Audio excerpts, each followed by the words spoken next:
Hay un animal que ha sobrevivido a la congelación, a la desecación completa, a temperaturas de más de 150 grados centígrados, a dosis de radiación que matarían a un ser humano en minutos, al vacío del espacio, a la presión equivalente a 6 veces la del fondo del océano.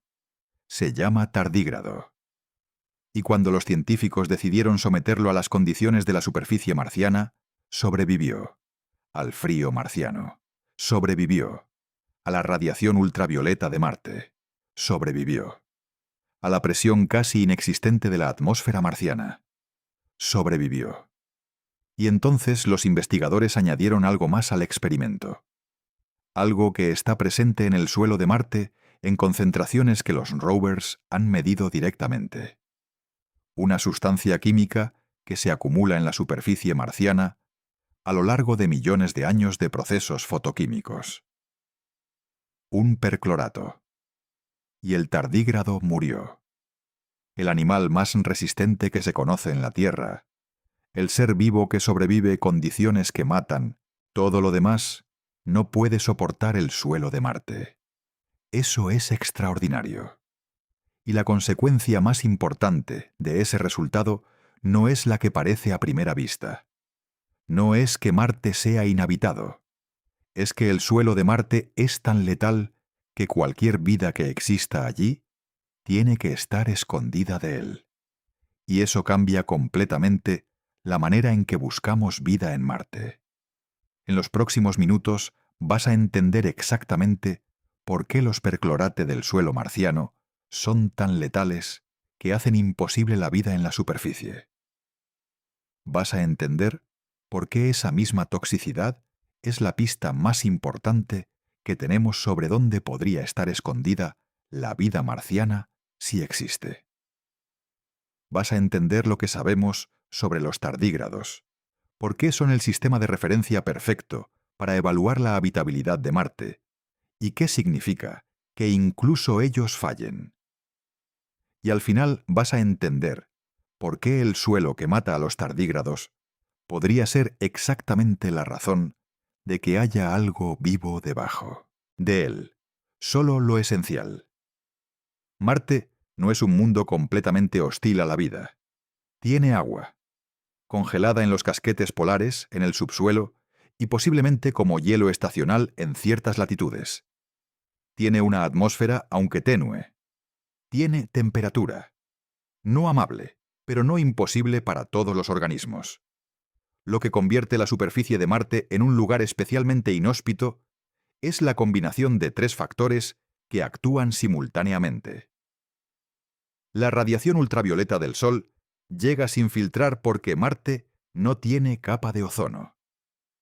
La atmósfera es tan delgada que la presión en la superficie es menos del 1% de la presión atmosférica terrestre. Y el suelo contiene perclorate, compuestos oxidantes que en presencia de radiación ultravioleta se vuelven extremadamente reactivos y tóxicos para la bioquímica.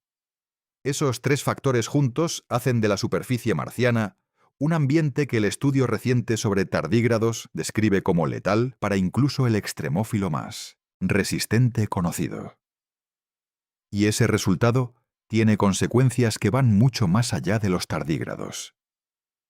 Para entender por qué el fracaso del tardígrado en Marte es tan significativo, primero tienes que entender qué es el tardígrado. No de manera superficial. Con la precisión de lo que la biología ha descubierto sobre este animal en las últimas décadas.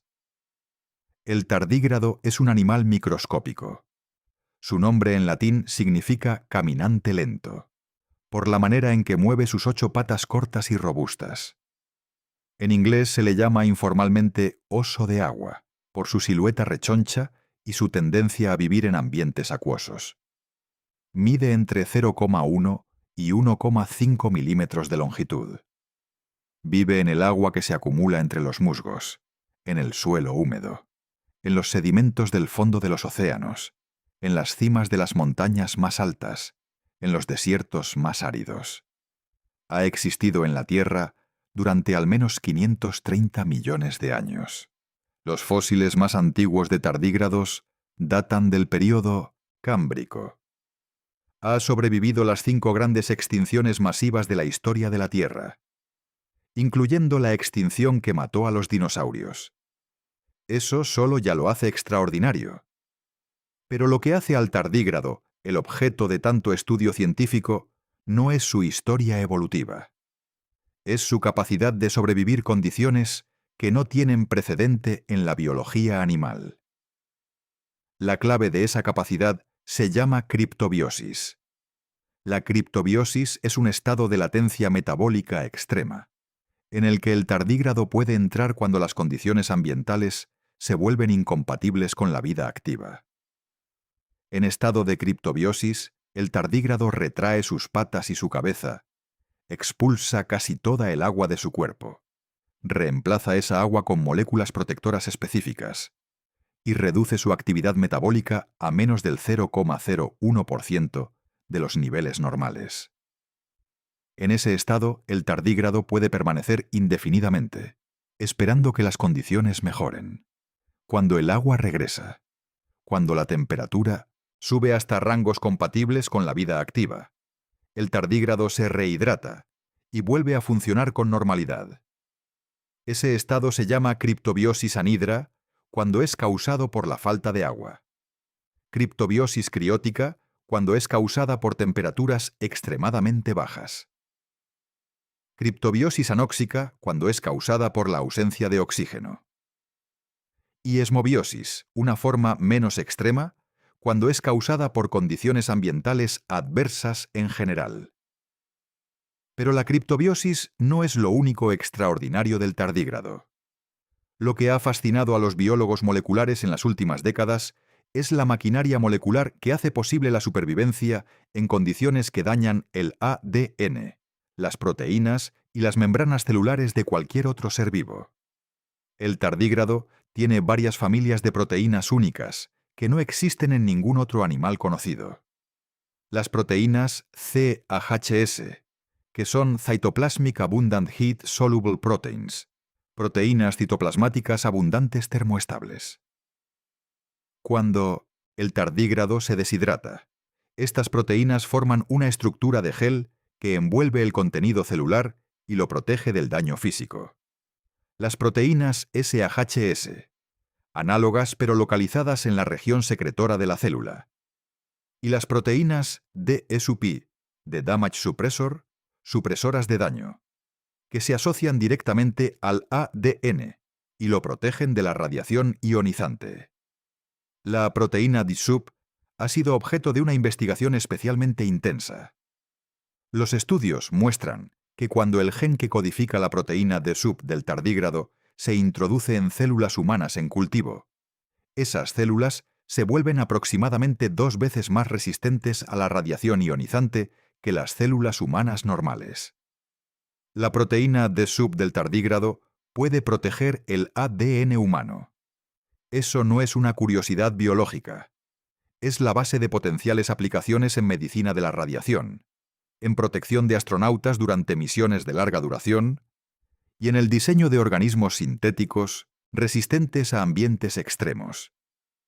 Pero para el tema que nos ocupa, lo más importante es lo siguiente. El tardígrado tiene la maquinaria molecular más sofisticada conocida para sobrevivir las condiciones que Marte ofrece: la desecación, el frío, la radiación. Si algo puede sobrevivir en Marte, el tardígrado debería poder. Si el tardígrado no puede, eso dice algo muy específico sobre qué es lo que Marte tiene que ningún extremófilo terrestre puede tolerar. Y eso específico son los perchlorate. Para entender qué son los perchlorate y por qué matan al tardígrado cuando todo lo demás no puede, necesitas entender cómo se forma el suelo de Marte. No es suelo en el sentido en que entendemos el suelo de la Tierra. El suelo de la Tierra es el resultado de millones de años de interacciones entre la roca, el agua, el aire y los organismos vivos. Los microorganismos descomponen la materia orgánica. Los hongos producen ácidos que disuelven los minerales. Las raíces de las plantas penetran en la roca y la fragmentan. El agua transporta y deposita minerales. El suelo de la Tierra es un ecosistema en sí mismo, enormemente complejo, lleno de química orgánica y de vida microbiana.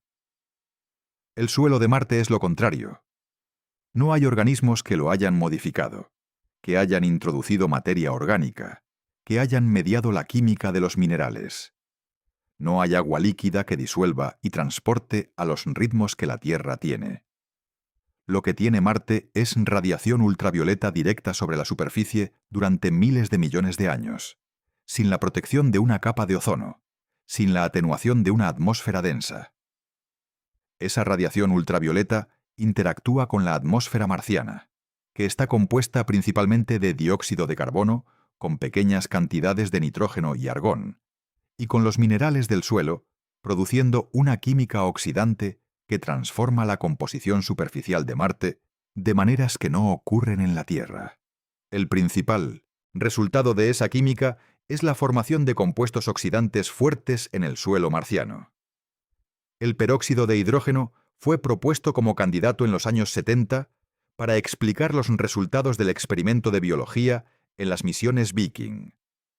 Los perclorate, compuestos del tipo Cl o 4-, fueron detectados directamente por el rover Phoenix de la NASA en 2008, en el suelo del Polo Norte marciano. Las concentraciones eran de entre el 0,4% y el 0,6% en masa. Medio kilogramo de perclorate por cada 100 kilogramos de suelo. El rover Curiosity ha confirmado la presencia de perchlorate en la región de Gale Crater, a latitudes ecuatoriales, con concentraciones similares. Las mediciones de múltiples misiones sugieren que los perclorate son ubicuos en el suelo marciano, no limitados a las regiones polares. Para entender por qué eso es tan letal para la biología terrestre, necesitas entender la química de los perclorate. Los perclorate son sales del ácido perclórico. Son compuestos oxidantes potentes. En la Tierra, el perclorato de amonio es el componente principal del propelente sólido del transbordador espacial. El perclorato de potasio se usa en fuegos artificiales y como detonador. Son compuestos que liberan oxígeno con facilidad, lo que los hace útiles como oxidantes en aplicaciones industriales y militares. En biología, los perclorate a las concentraciones del suelo marciano son tóxicos principalmente porque interfieren con el metabolismo del yodo en los organismos. El yodo es esencial para la función tiroidea en los vertebrados. La tiroides activamente concentra el yodo del torrente sanguíneo para sintetizar las hormonas tiroideas. Los perclorate compiten con el yodo en ese proceso de concentración, inhibiendo la captación de yodo por la tiroides y causando hipotiroidismo. Ese mecanismo de toxicidad aplica a los organismos con tiroides, es decir, a los vertebrados. Pero el estudio sobre tardígrados no estaba evaluando la toxicidad tiroidea. Estaba evaluando la toxicidad más fundamental. Cuando los perclorate son iluminados por radiación ultravioleta de las energías que llegan a la superficie marciana, se vuelven radicalmente más reactivos. La radiación ultravioleta puede fotoactivar los perclorate, produciendo radicales libres y otras especies reactivas de oxígeno que oxidan y destruyen las moléculas biológicas. La membrana celular, las proteínas, el ADN. Todo lo que hace que una célula viva puede ser dañado por los radicales libres producidos por los perclorate fotoactivados. El tardígrado, con toda su maquinaria de protección contra la desecación y la radiación ionizante, no tiene una defensa específica contra ese tipo de daño oxidativo. No la tiene, porque no existe ningún ambiente en la Tierra donde los perclorate estén presentes en concentraciones del 0,5% y sean simultáneamente iluminados por radiación ultravioleta intensa durante millones de años. La combinación es exclusivamente marciana. Y es letal para el tardígrado. El estudio al que se hace referencia fue publicado por investigadores que sometieron tardígrados a múltiples condiciones simuladas de la superficie marciana. presión atmosférica marciana, temperatura marciana, radiación ultravioleta marciana. Los tardígrados sobrevivieron cada uno de esos factores por separado. Pero cuando se añadieron perclorate a las concentraciones del suelo marciano y se iluminó la muestra con radiación ultravioleta de las intensidades que llegan a la superficie marciana, los tardígrados murieron. No en días, en horas. Eso estableció con claridad que el limitante no es ninguno de los factores individuales que hacen a Marte hostil. Es la combinación de perclorate más radiación ultravioleta. Y esa combinación está en la superficie de Marte de manera ubicua.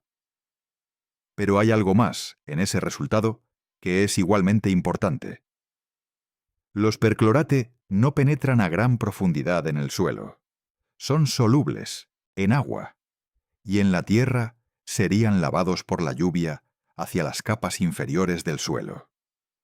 En Marte no hay lluvia, así que los perclorate se acumulan en la superficie.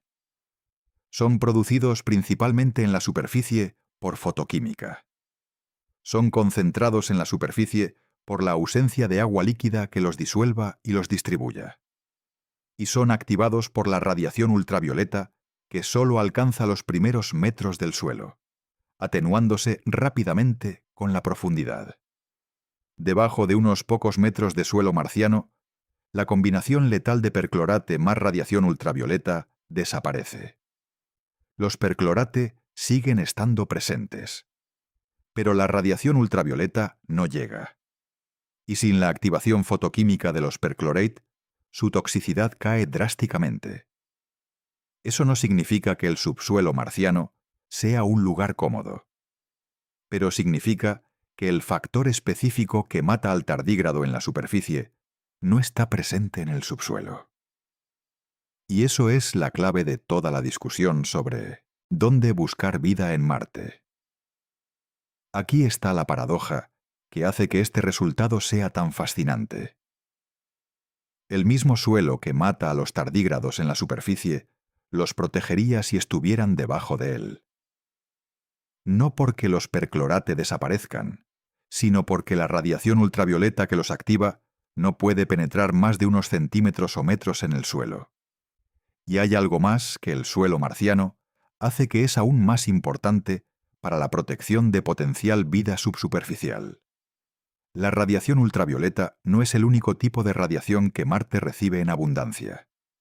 También llega radiación ionizante de alta energía, rayos cósmicos galácticos y partículas solares energéticas, que son mucho más penetrantes que la ultravioleta.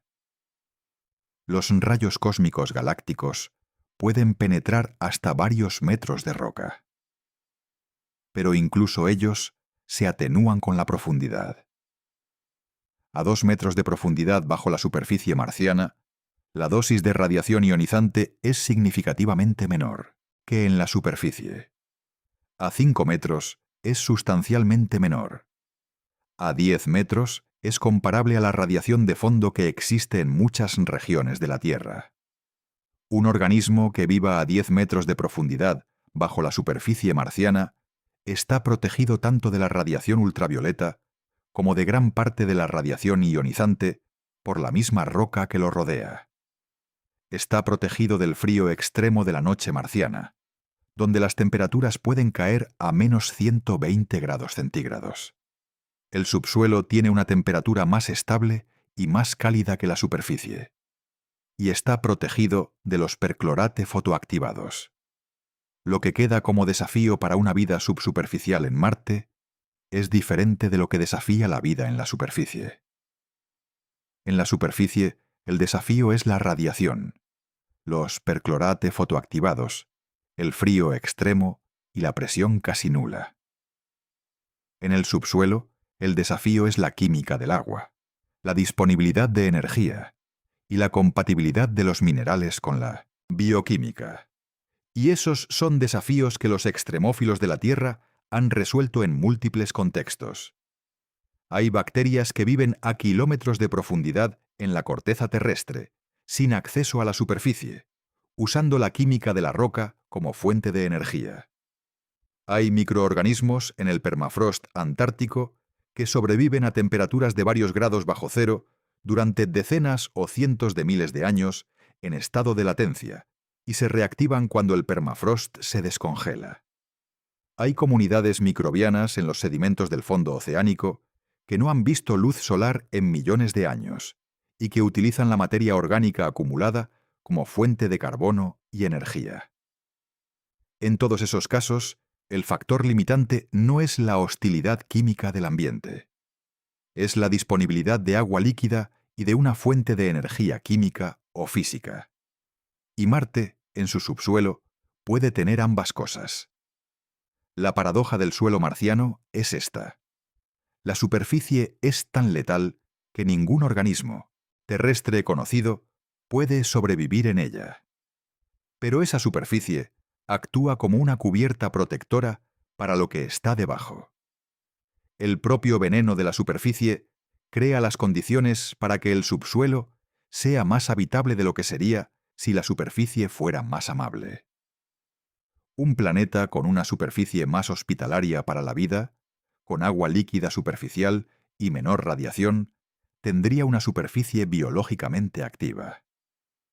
Pero esa actividad biológica superficial agotaría los recursos químicos que la vida subsuperficial necesita. La vida superficial consumiría el oxígeno, los nutrientes, las fuentes de energía. En un planeta como Marte, donde la superficie es inhabitable, los recursos químicos que en otro planeta serían consumidos por la vida superficial se acumulan. El subsuelo tiene acceso a recursos químicos que en la Tierra estarían agotados por la actividad biológica de la superficie. Eso hace del subsuelo marciano un ambiente potencialmente más rico en fuentes de energía química para la vida que el equivalente terrestre. No porque Marte sea mejor para la vida en términos absolutos, sino porque la esterilización de la superficie deja intactos los recursos del subsuelo. El veneno hace posible la despensa. Este es el concepto que los astrobiólogos han estado desarrollando en los últimos años y que el estudio sobre tardígrados, de manera indirecta, refuerza con fuerza considerable. La hostilidad de la superficie marciana no es solo un argumento contra la vida en Marte. Es también un argumento que orienta la búsqueda de vida hacia el subsuelo y hacia las regiones donde las condiciones de subsuelo se acercan a la superficie por procesos geológicos o geotérmicos. Si la vida existe en Marte hoy, ¿dónde está?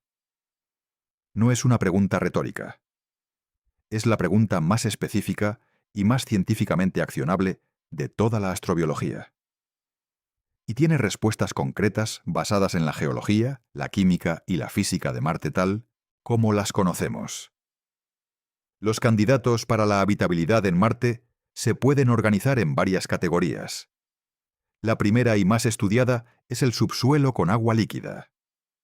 La sonda Mars Express de la ESA detectó en 2018, usando radar de penetración subsuperficial, lo que parecía ser un lago de agua líquida a aproximadamente 1,5 kilómetros de profundidad bajo el polo sur marciano.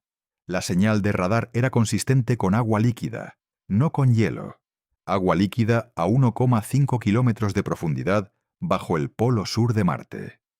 Eso no estaba en ninguna predicción de los modelos de Marte de los años previos.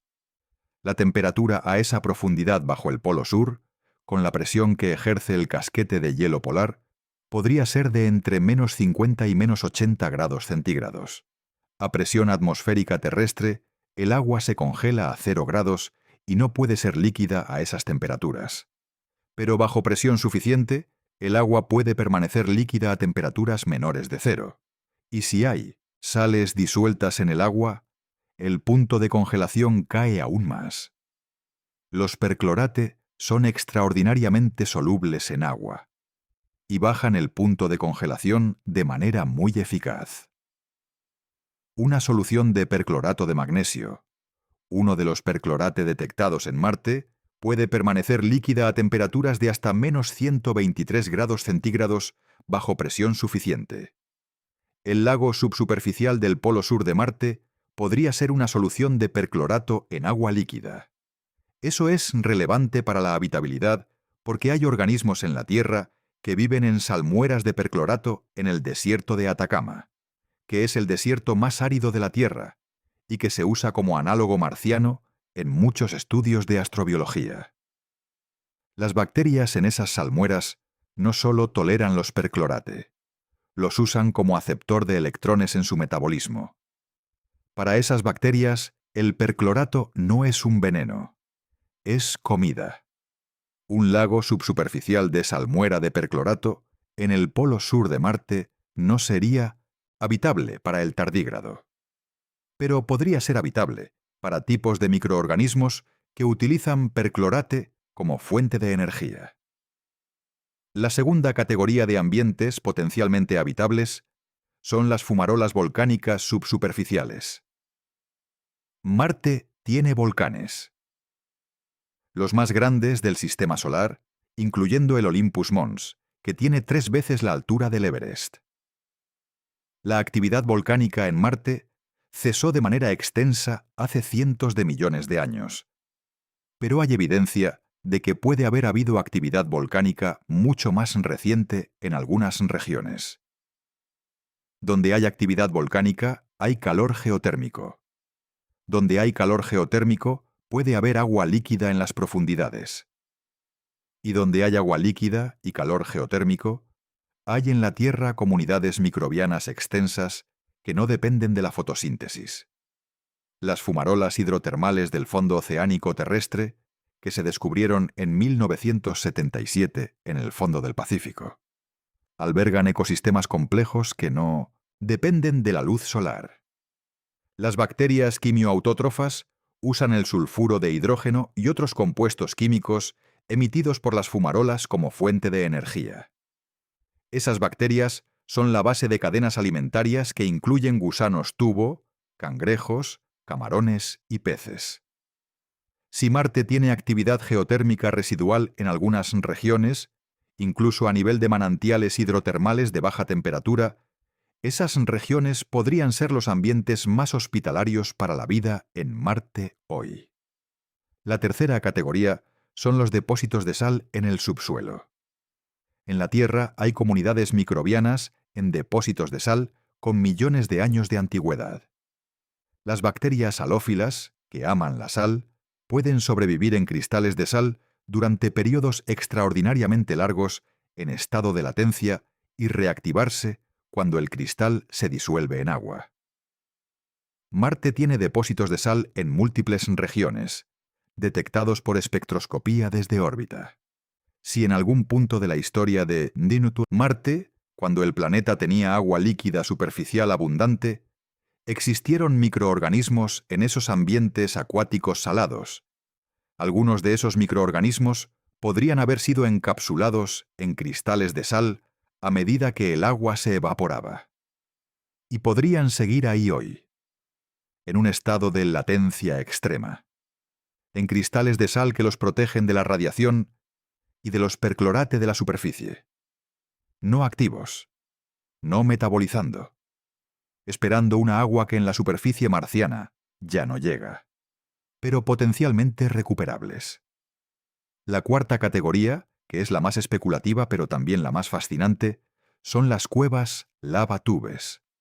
La formación de lava-tubes, túneles formados por el flujo de lava que solidifica en el exterior antes que en el interior, dejando un tubo hueco. Es un proceso geológico bien conocido.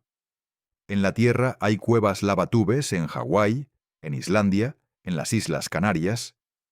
Las imágenes de Marte desde la órbita muestran lo que parecen ser las entradas colapsadas de grandes lavatubes, especialmente en las regiones volcánicas del hemisferio occidental marciano. Los lavatubes de Marte podrían ser mucho más grandes que los terrestres. La gravedad marciana es aproximadamente 1/3 de la terrestre, lo que permite que los techos de los lavatubes sean más gruesos antes de colapsar. Las estimaciones sugieren que los lavatubes marcianos podrían tener hasta varios kilómetros de diámetro. Un lavatub de ese tamaño es un ambiente extraordinariamente protegido.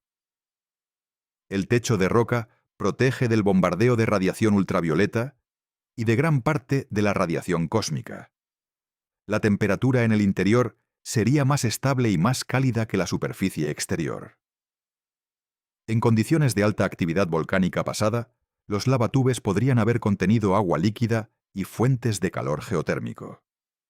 Si existe vida en Marte, los lavatubes son uno de los candidatos más atractivos por su combinación de protección de la radiación y potencial acceso a recursos geotérmicos y agua en su historia pasada. La quinta categoría son los afloramientos de hielo subsuperficial. En ciertas latitudes de Marte, el hielo de agua existe a poca profundidad bajo la superficie, a veces a menos de 1 metro. Ese hielo puede derretirse periódicamente por la acción de la radiación solar o por variaciones estacionales de temperatura, creando pequeñas cantidades de agua líquida temporaria. Las observaciones del Mars Reconnaissance Orbiter han documentado lo que parecen ser flujos de material oscuro en las pendientes de cráteres durante las estaciones cálidas de Marte, denominados Recurring Slope Lineae o RSL. El origen de esos flujos es debatido. Algunos análisis sugieren que pueden ser agua salada, mientras que otros proponen que son avalanchas de polvo seco. La evidencia no es concluyente en ninguno de los dos sentidos. Pero si algunos de los RSL son agua líquida, aunque sea salmuera de perclorato, representarían ambientes transitorios donde la vida podría estar activa durante periodos limitados. Todas esas categorías tienen algo en común. Están en el subsuelo, o protegidas de la superficie, o son transitorias en el tiempo. Ninguna está en la superficie de Marte en las condiciones actuales. Eso es, exactamente, lo que el experimento del tardígrado predice que debería ser el caso. Si el tardígrado no puede sobrevivir la combinación de perclorate más ultravioleta, ningún organismo terrestre conocido puede. Y si ningún organismo terrestre puede, la vida marciana, si existe, tuvo que haber encontrado refugio bajo la superficie antes de que las condiciones se volvieran tan hostiles. O nunca existió en la superficie, y siempre estuvo en el subsuelo. En cualquier caso, la búsqueda de vida en Marte tiene que ir debajo de la superficie. Para entender cómo la vida podría haber llegado al subsuelo marciano, necesitas entender la historia del agua en Marte. Porque Marte no siempre fue el planeta desértico y helado que los rovers exploran hoy. Hace entre 3.800 y 3.500 millones de años, Marte era un mundo fundamentalmente diferente. Tenía agua líquida superficial, no de manera marginal, no en pequeñas cantidades. Tenía ríos, tenía lagos, tenía posiblemente un océano en su hemisferio norte. La evidencia de eso está escrita en la geología marciana, con una claridad que décadas de misiones orbitales y de superficie han ido revelando. Los valles de erosión fluvial en la superficie marciana son el registro más visible de esa historia acuática. El valle Valles Marineris, aunque formado primariamente por procesos tectónicos, muestra evidencia de modificación por agua. Los deltas fluviales en el cráter G0, que es precisamente donde el rover Perseverance está operando, son el tipo de estructura geológica que solo puede formarse cuando un río transporta sedimentos hacia un cuerpo de agua estático, como un lago o un mar. Los minerales que los espectrómetros orbitales han detectado en la superficie marciana incluyen filosilicatos, que son arcillas que solo se forman en presencia de agua líquida durante periodos prolongados, y sulfatos que se forman en ambientes acuáticos de pH ácido. La distribución de esos minerales en el tiempo geológico de Marte cuenta una historia de transición. En las rocas más antiguas, del período llamado Noaquiano, que duró hasta hace aproximadamente 3.700 millones de años, predominan los filosilicatos. Eso indica agua líquida neutral o alcalina durante periodos prolongados. En las rocas del período Esperiano siguiente, que duró hasta hace aproximadamente 3.000 millones de años, predominan los sulfatos. Eso indica agua ácida, posiblemente relacionada con actividad volcánica que liberó dióxido de azufre. En las rocas del período más reciente, el Amazónico, que dura hasta hoy, hay muy poca evidencia de agua líquida superficial. Marte pasó de ser un mundo con agua líquida superficial a ser un mundo sin ella en un período de aproximadamente 1.000 millones de años. ¿Qué causó esa transición? La respuesta tiene varias componentes. La primera es la pérdida de la magnetosfera marciana. La Tierra tiene un campo magnético generado por la convección del hierro líquido en su núcleo externo. Ese campo magnético deflecta el viento solar, la corriente de partículas cargadas que el Sol emite continuamente. Sin ese escudo magnético, el viento solar puede interactuar directamente con la atmósfera superior del planeta, arrancando partículas de gas y enviándolas al espacio. Marte tuvo un campo magnético en sus primeros cientos de millones de años. Las rocas más antiguas de Marte muestran magnetización remanente, la huella de un campo magnético que existió cuando se formaron. En algún momento, hace aproximadamente 4.000 millones de años, el núcleo marciano se solidificó y el efecto dinamo que generaba el campo magnético cesó. Sin campo magnético, el viento solar comenzó a erosionar la atmósfera de Marte directamente. La misión MAVEN de la NASA, que orbita Marte midiendo la fuga de la atmósfera, ha medido directamente la tasa actual de pérdida de la atmósfera marciana por el viento solar. El resultado es que Marte pierde aproximadamente 100 gramos de su atmósfera por segundo hacia el espacio por la erosión del viento solar. Eso parece poco, pero acumulado durante 4.000 millones de años, es suficiente para explicar la pérdida de la mayor parte de una atmósfera mucho más densa que la actual. Con una atmósfera más densa, Marte podría haber mantenido temperaturas suficientemente altas para tener agua líquida superficial.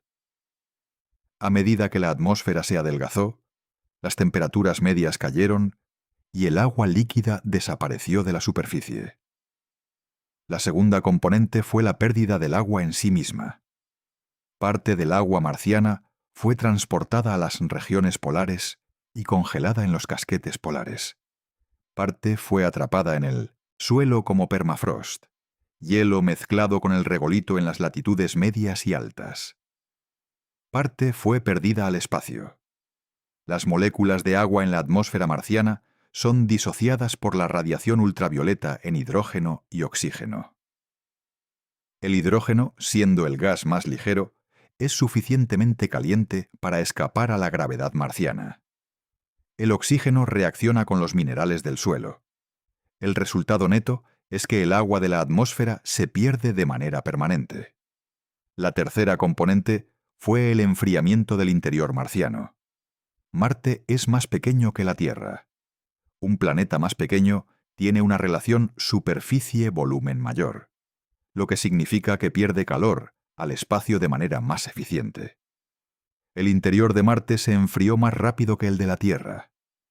La actividad volcánica, que reciclaba el dióxido de carbono del suelo a la atmósfera y contribuía al efecto invernadero que mantenía las temperaturas superficiales, disminuyó. Todos esos procesos actuaron en la misma dirección.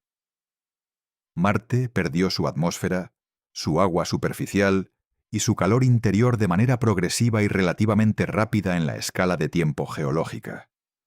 Pero la pregunta crítica para la astrobiología es: ¿qué pasó con la vida si existía durante el período húmedo de Marte?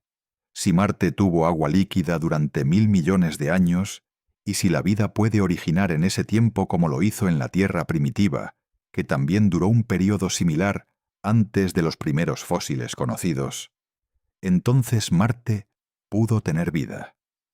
Y cuando las condiciones superficiales se deterioraron, esa vida tuvo aproximadamente 1.000 millones de años para adaptarse y migrar hacia los ambientes subsuperficiales donde el agua líquida persistió más tiempo.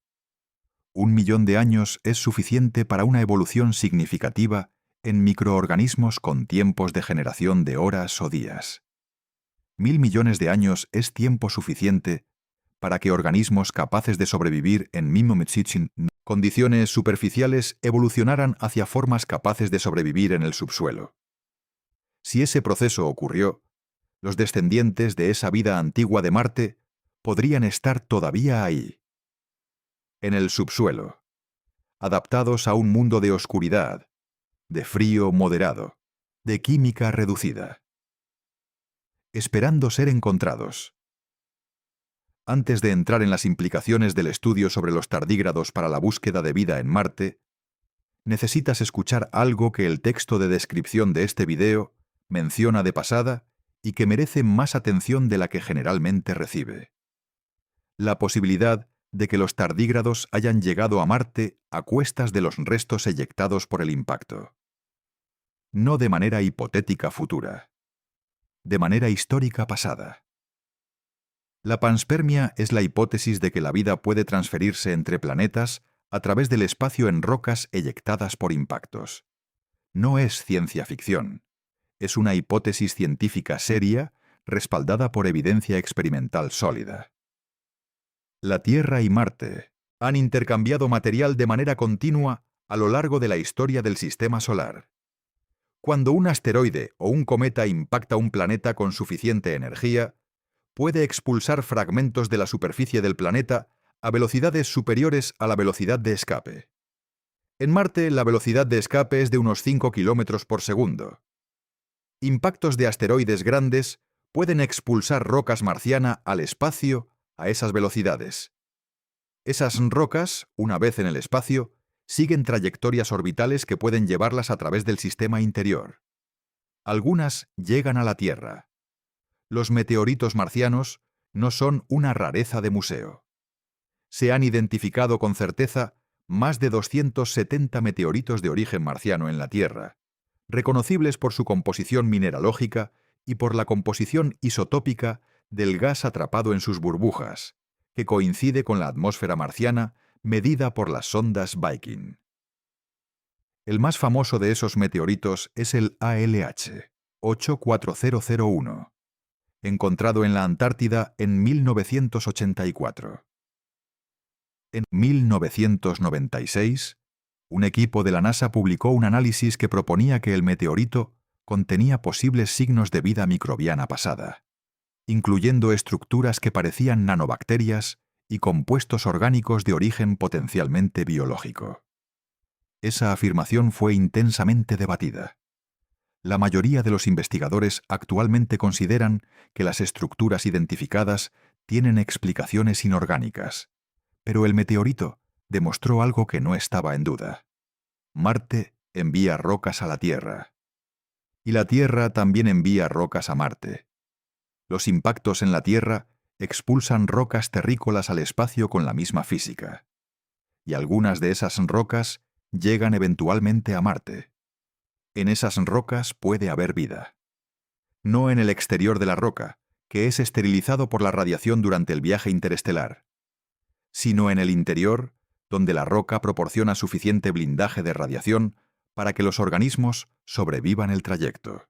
El experimento EXPOSE, llevado a cabo en la Estación Espacial Internacional, ha demostrado que ciertos microorganismos extremófilos pueden sobrevivir en el exterior de la estación durante 1,5 años, expuestos al vacío del espacio y a la radiación, si están protegidos por capas de roca o tierra.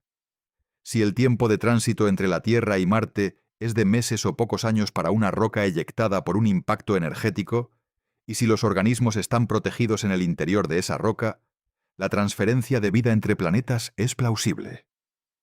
¿Han viajado tardígrados de la Tierra a Marte de esta manera? No es imposible.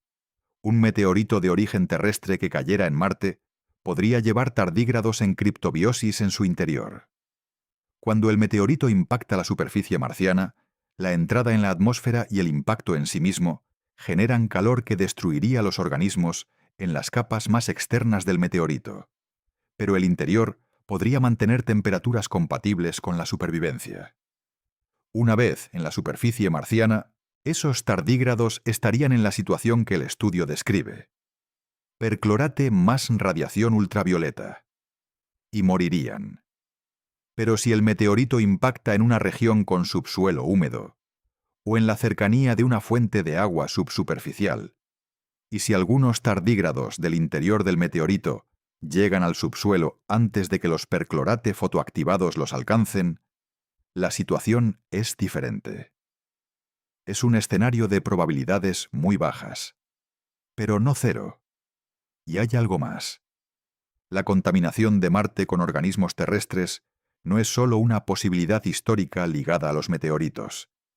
Es una preocupación activa del programa de exploración marciana de la NASA. Los rovers y las sondas enviados a Marte son esterilizados antes del lanzamiento, pero la esterilización no es perfecta. La sonda Schiaparelli de la ESA, que impactó Marte en 2016, llevaba organismos terrestres a pesar de los protocolos de esterilización.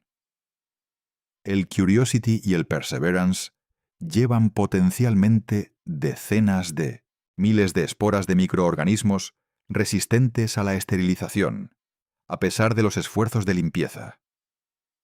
Si alguno de esos organismos, incluidos posiblemente tardígrados en sus estados de latencia más resistentes, llega al subsuelo marciano a través de las fisuras, las regiones periglaciales o cualquier otro mecanismo de transporte subsuperficial, la situación se complica. Ya no estamos solo discutiendo si hay vida marciana nativa. Estamos discutiendo si Marte puede ser un hogar para la vida terrestre. Y el estudio sobre tardígrados sugiere que no en la superficie, porque los perclorate fotoactivados los matan. Pero en el subsuelo, la pregunta sigue abierta. Para entender por qué todavía no sabemos si hay vida en Marte, necesitas entender la historia más frustrante de la astrobiología: las misiones Viking. En 1976, la NASA aterrizó 2 naves en Marte, Viking 1 y Viking 2, en el mayor esfuerzo de búsqueda de vida extraterrestre que la humanidad ha hecho hasta la fecha. Cada nave llevaba un laboratorio de biología con 4 experimentos diseñados específicamente para detectar vida microbiana en el suelo marciano. El experimento de metabolismo de carbono marcado, que introducía compuestos orgánicos marcados radiactivamente en el suelo marciano, y buscaba dióxido de carbono radiactivo liberado por organismos que metabolizaran esos compuestos. El experimento de liberación de pirólisis, que calentaba el suelo en presencia de monóxido de carbono y dióxido de carbono, marcados, y buscaba compuestos orgánicos producidos si había organismos que los sintetizaran. El experimento de intercambio de gas, que humedecía el suelo y buscaba cambios en la composición del gas de la cámara que indicaran actividad metabólica. Y el analizador de cromatografía de gases y espectrometría de masas, que buscaba moléculas orgánicas directamente en el suelo marciano. Los resultados de los primeros 3 experimentos fueron sorprendentes. El experimento de Mimbersheddon, metabolismo de carbono marcado, produjo la liberación de cantidades significativas de dióxido de carbono marcado cuando el suelo se humedeció. Eso era la firma positiva que el experimento buscaba. El experimento de liberación de pirólisis también mostró resultados positivos. El experimento de intercambio de gas mostró que el suelo liberaba oxígeno cuando era expuesto a agua. El científico principal de los experimentos de biología, Gilbert Levin, argumentó que los resultados eran consistentes con la presencia de vida microbiana en el suelo marciano. Pero el analizador de moléculas orgánicas dijo algo diferente. No encontró moléculas orgánicas en el suelo marciano a las concentraciones que podrían esperarse si hubiera vida. Sin moléculas orgánicas, los biólogos argumentaron, no puede haber vida. Los organismos están hechos de moléculas orgánicas. Si los organismos estuvieran presentes y activos, deberían haber moléculas orgánicas. La interpretación que se adoptó fue que los resultados positivos de los experimentos de biología eran explicables por la química inorgánica. El suelo marciano, fuertemente oxidante, podría producir las respuestas observadas sin necesidad de organismos. El caso se cerró, tentativa y controversialmente, como negativo para la detección de vida. Gilbert Levin nunca estuvo de acuerdo con esa conclusión. Hasta su muerte en 2021, mantuvo que los resultados del experimento de metabolismo de carbono marcado eran consistentes con vida biológica y que la interpretación inorgánica tenía problemas sin resolver.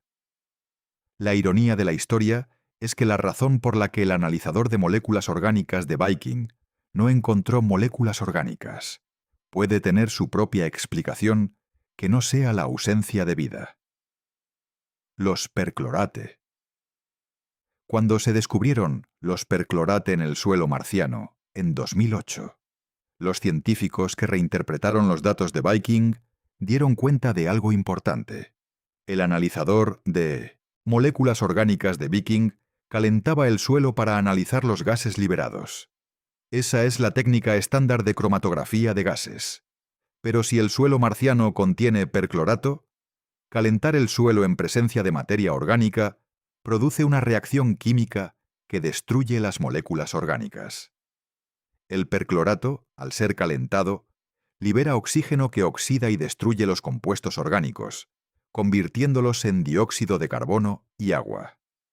Si había moléculas orgánicas en el suelo que Viking analizó, la técnica de calentamiento del perclorato podría haberlas destruido antes de que pudieran ser detectadas. Y de hecho, los datos de Viking muestran la presencia de clorobenceno y diclorobenceno, compuestos organoclorados que son el tipo de subproducto que se produce cuando el perclorato reacciona con materia orgánica al ser calentado. Eso sugiere que había materia orgánica en el suelo, y que los perclorate la destruyeron durante el análisis. Esa reinterpretación no prueba que Viking detectó vida.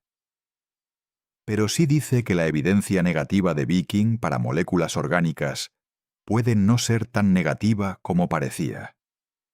Y que los perclorate, que en el suelo superficial matan a los tardígrados, también podrían haber enmascarado la evidencia química de vida o de materia orgánica en los análisis de Viking. La historia de la búsqueda de vida en Marte está profundamente entrelazada con la historia de los perclorate. Y en cada intersección, los perclorate complican la interpretación. La misión Perseverance de la NASA, que aterrizó en el cráter Jezero en febrero de 2021, representa el intento más sofisticado de búsqueda de signos de vida antigua en Marte.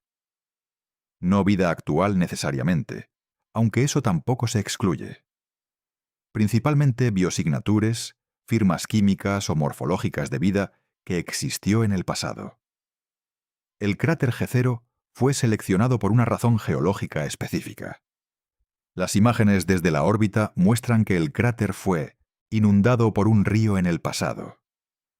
Hay un delta fluvial bien preservado, el tipo de estructura donde los sedimentos se acumulan y donde la materia orgánica y los microorganismos se depositan y pueden quedar atrapados en las rocas. Los deltas fluviales en la Tierra son exactamente el tipo de ambientes donde se forman los mejores registros fósiles. Si Marte tuvo vida durante su período húmedo, el delta del cráter Jezero es uno de los mejores candidatos para preservar esa vida en forma de biosignatures fósiles. El Perseverance lleva 7 instrumentos científicos. El MOXIE, que ya mencionamos en el contexto de otras discusiones, que produce oxígeno del dióxido de carbono de la atmósfera marciana como demostración de tecnología para futuras misiones humanas. El Sherlock y el Watson, que juntos forman un sistema de espectroscopía Raman y fluorescencia ultravioleta, que puede detectar moléculas orgánicas con alta sensibilidad. El Pixle, que usa un haz de rayos X para analizar la composición elemental de las rocas a escala microscópica. El MEDA, que mide las condiciones meteorológicas. Y el SuperCam, que usa un láser para vaporizar pequeñas cantidades de roca y analizar su composición por espectroscopía de plasma. Pero la parte más importante de la misión Perseverance para la búsqueda de vida no son los instrumentos en la nave, son los tubos.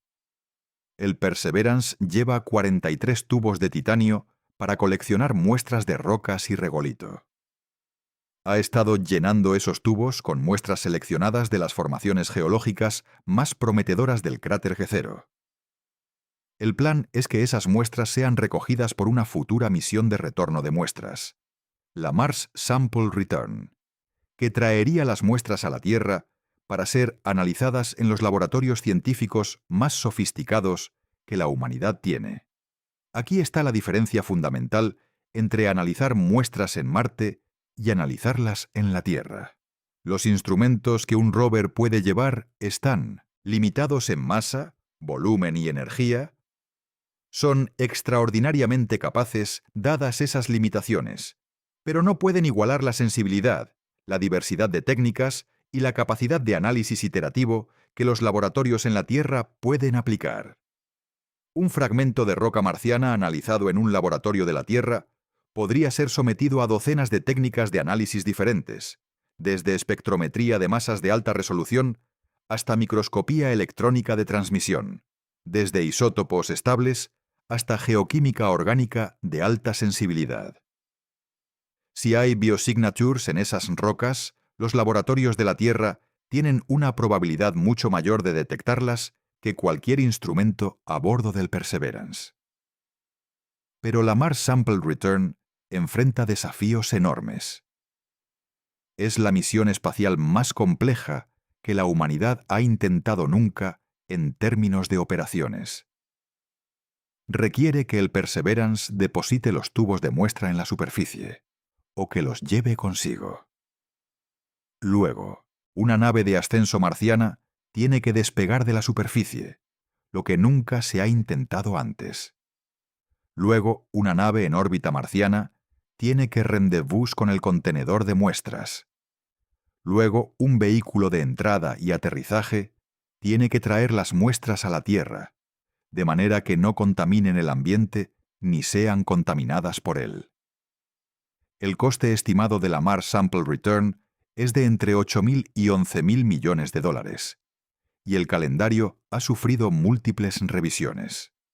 La NASA y la ESA, que colaboran en la misión, están explorando maneras de reducir el coste y el riesgo sin comprometer los objetivos científicos. Mientras tanto, el Perseverance sigue trabajando en el cráter G0, llenando tubos con muestras que representan la colección de geología marciana más valiosa jamás reunida. Y cada muestra cuenta la historia de un ambiente que pudo haber sido habitable. Si la vida existe en Marte, tiene que ser el tipo de vida que tolera condiciones extremas. Y la Tierra tiene un catálogo extraordinario de ese tipo de vida que nos da el libro de referencia para imaginar cómo podría ser la vida marciana. Los extremófilos son organismos que no solo toleran condiciones extremas, las requieren. Su bioquímica está adaptada específicamente a esas condiciones, y en muchos casos no funciona correctamente bajo las condiciones que consideramos normales. Los termófilos y los hipertermófilos viven en ambientes de alta temperatura. Los hipertermófilos, como el Pyrolobus fumari, crecen de manera óptima a 106 grados centígrados y pueden sobrevivir hasta 121 grados, temperaturas de autoclave. Eso no tiene relevancia directa para Marte, que es frío, pero ilustra hasta dónde puede llegar la adaptación biológica. Los psicrófilos son el extremo opuesto. Organismos adaptados al frío. Psychrobacter arcticus, una bacteria encontrada en el permafrost siberiano de 20.000 a 40.000 años de antigüedad, puede crecer a temperaturas de -10 grados centígrados.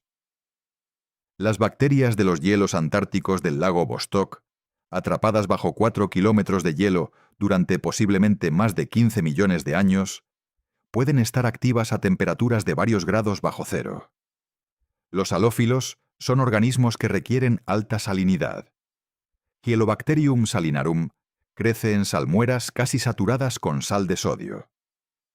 En la Tierra, los depósitos de sal del Mediterráneo y del Mar Muerto contienen comunidades de halófilos activas.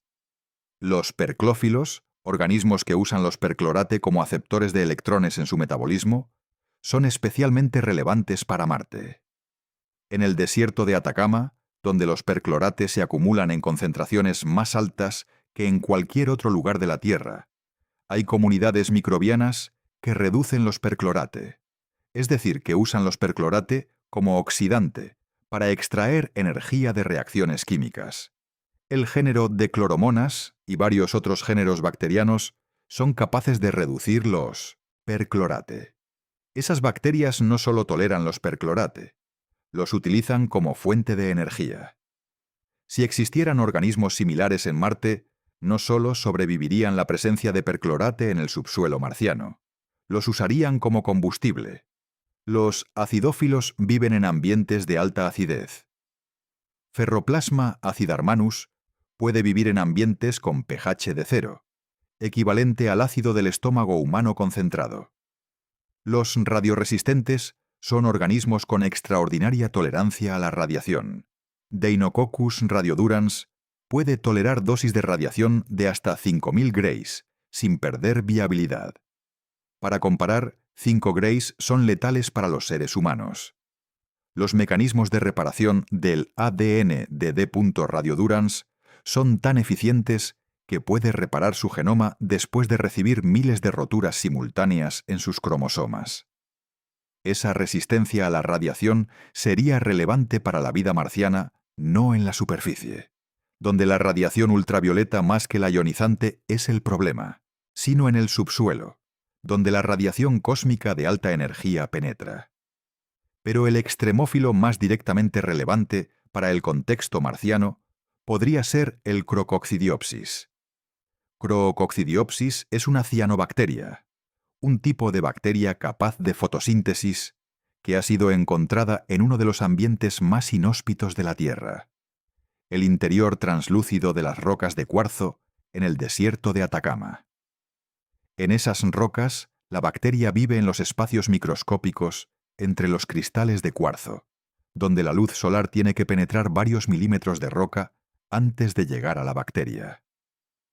Esa filtración por la roca protege a la bacteria de la radiación ultravioleta más dañina y de la desecación extrema, mientras permite que suficiente luz visible pase para la fotosíntesis.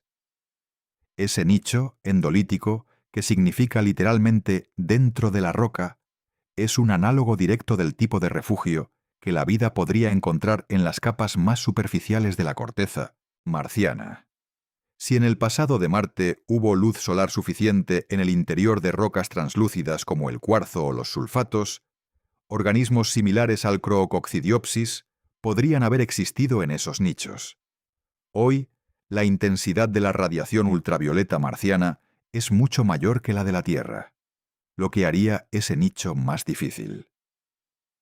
Pero incluso hoy, a varios milímetros de profundidad en ciertas rocas translúcidas, la radiación ultravioleta podría ser atenuada lo suficiente para ser tolerable. Ninguno de esos extremófilos terrestres es exactamente lo que la vida marciana necesitaría. Pero cada uno ilustra una estrategia de adaptación que la biología ha encontrado para sobrevivir en condiciones que parecen incompatibles con la vida. La vida marciana, si existe, tiene 3.500 millones de años de evolución en condiciones marcianas. Ese es tiempo suficiente para desarrollar adaptaciones que ningún organismo terrestre ha necesitado. Adaptaciones para el metanismo de perclorato en un ambiente de baja temperatura. Adaptaciones para extraer agua de cristales de hidrato en el subsuelo. Adaptaciones para metabolizar los compuestos de azufre que la química marciana pone a disposición. No sabemos qué forma tomaría esa vida. Pero la biología terrestre nos da la prueba de concepto de que las adaptaciones extremas son posibles. Hay una observación que lleva años dividiendo a la comunidad científica de la astrobiología y que no tiene resolución satisfactoria. El metano en la atmósfera marciana. El metano CH4 es una molécula compuesta de carbono e hidrógeno. En la Tierra, el metano atmosférico tiene principalmente origen biológico. Las vacas, las termitas, las bacterias metanogénicas en los pantanos y en el fondo oceánico, todos producen metano como subproducto de su metabolismo. El metano también puede producirse por procesos geológicos. La serpentinización, que es la reacción química entre el agua y ciertos minerales ultramáficos, produce metano de manera abiológica. Los volcanes emiten metano. En la atmósfera de Marte, el metano debería ser destruido por la fotoquímica ultravioleta en menos de 400 años. Si se detecta metano en la atmósfera marciana hoy, tiene que estar siendo producido de manera activa, ya sea por vida o por procesos geológicos. El rover Curiosity detectó por primera vez metano en la atmósfera marciana en 2014.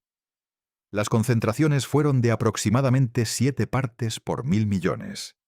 Lo que parece muy poco, pero es significativamente más de lo que debería haber si no hubiera producción activa.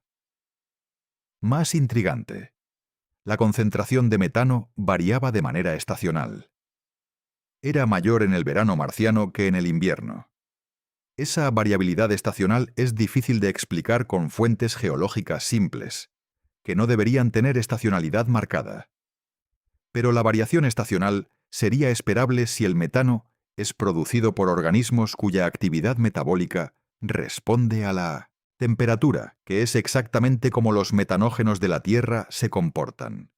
Sin embargo, las mediciones del instrumento de espectroscopía, desde la órbita Trace Gas Orbiter de la ESA y Roscosmos, que comenzó a operar en 2018, no detectaron metano a las concentraciones que Curiosity había medido.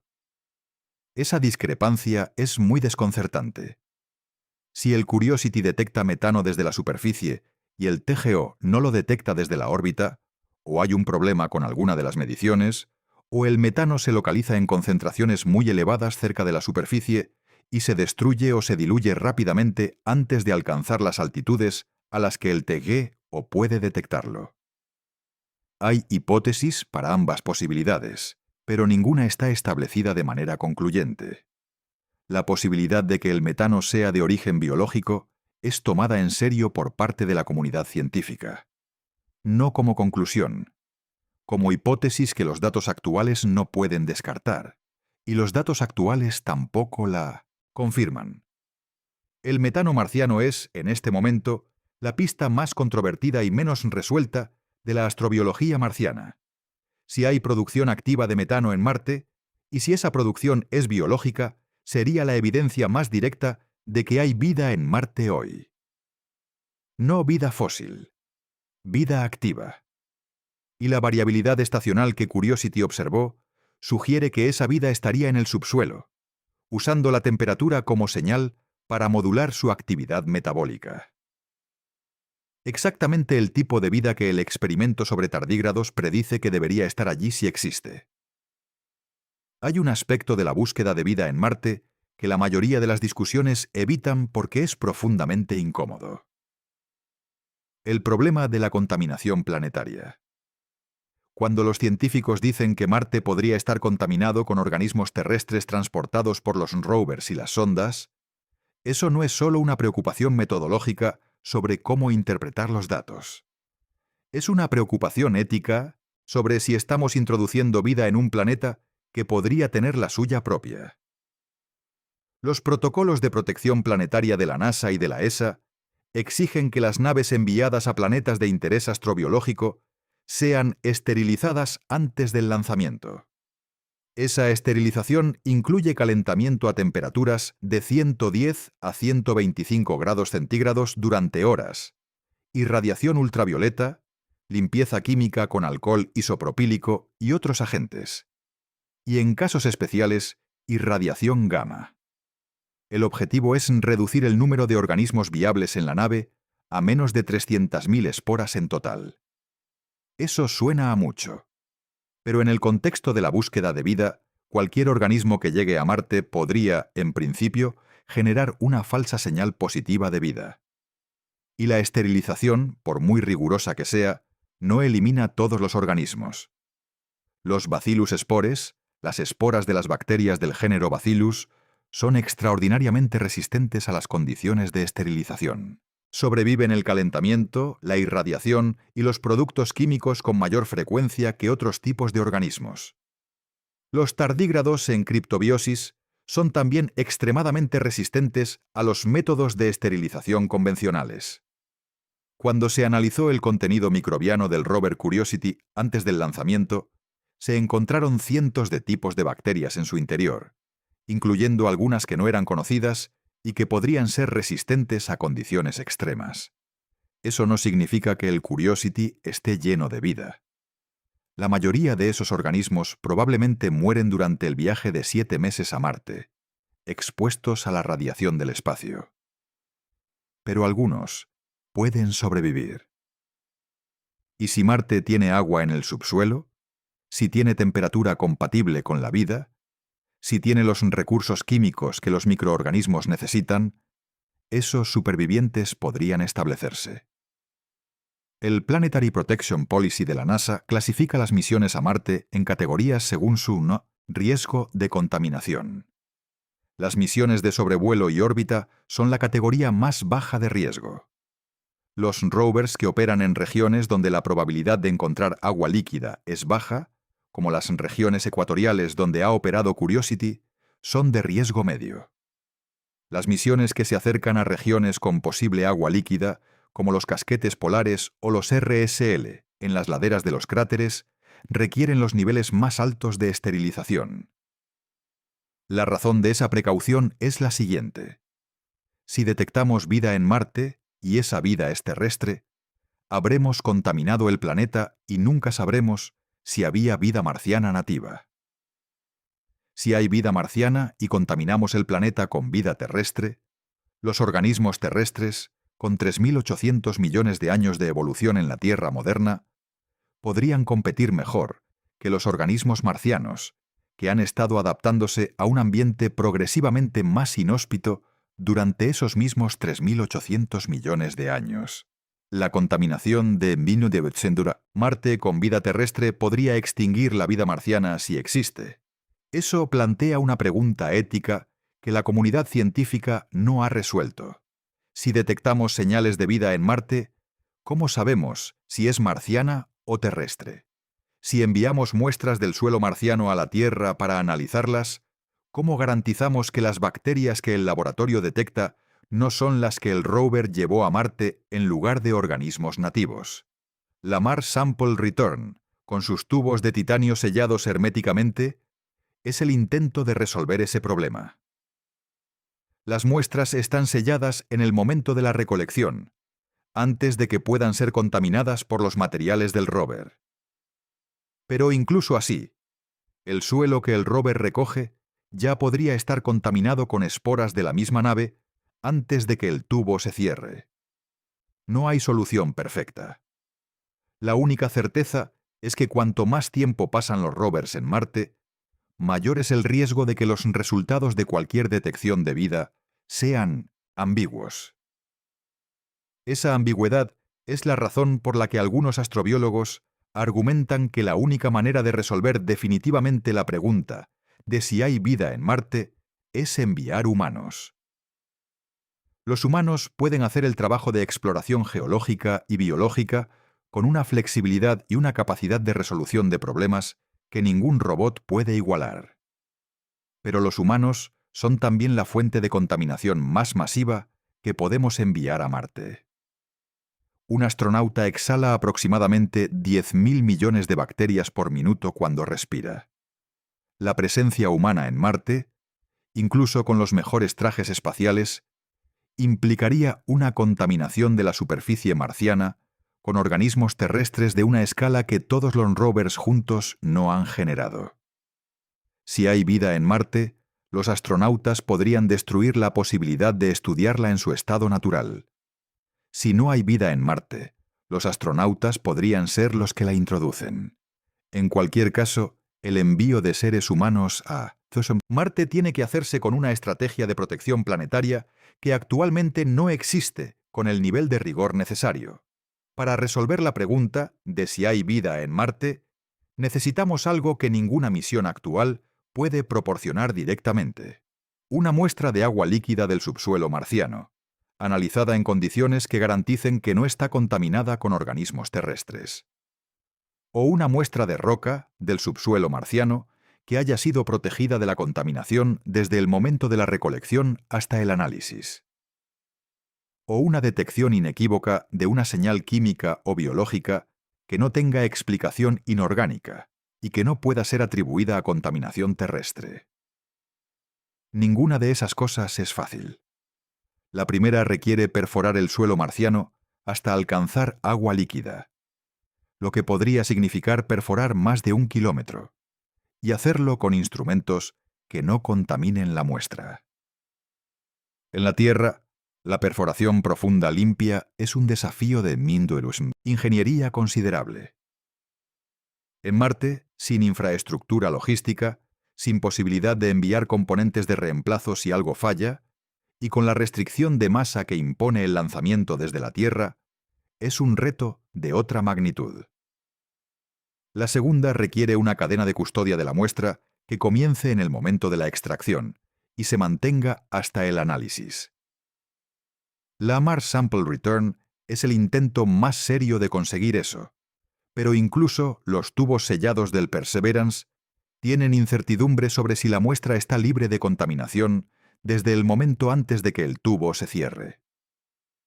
La tercera requiere una señal que sea incontrovertiblemente biológica, y la biología ha aprendido en décadas de astrobiología que esas señales son difíciles de encontrar, incluso en muestras terrestres donde sabemos que hay vida. Lo que la ciencia real permite hacer en el horizonte de las próximas décadas es lo siguiente: analizar las muestras del Perseverance cuando lleguen a la Tierra, si la Mars Sample Return se completa. Esas muestras incluyen rocas del delta del cráter G0 que datan del período húmedo de Marte y que tienen la mayor probabilidad de preservar biosignatures fósiles de vida pasada. El análisis de esas muestras en los mejores laboratorios del mundo podría revelar moléculas orgánicas específicas, estructuras morfológicas o distribuciones isotópicas que son difíciles de explicar sin biología. Enviar instrumentos de espectroscopía de mayor sensibilidad a Marte, específicamente diseñados para detectar moléculas orgánicas en presencia de perclorato, evitando el problema que afectó a Viking. El instrumento Sherlock del Perseverance ya es un paso en esa dirección. Usa espectroscopía Raman, que puede detectar moléculas orgánicas sin calentarlas, evitando la reacción con el perclorato que destruyó la evidencia en Viking. Perforar el subsuelo marciano a profundidades de al menos 1 metro, idealmente varios metros, donde los perclorate fotoactivados no son el limitante, y donde la posibilidad de encontrar agua líquida o hielo de agua es mayor. El rover ExoMars de la ESA, cuyo lanzamiento fue retrasado pero que está siendo rediseñado para su eventual envío, lleva una perforadora capaz de alcanzar 2 metros de profundidad. A 2 metros, la radiación ultravioleta no llega, y los perclorate no están fotoactivados.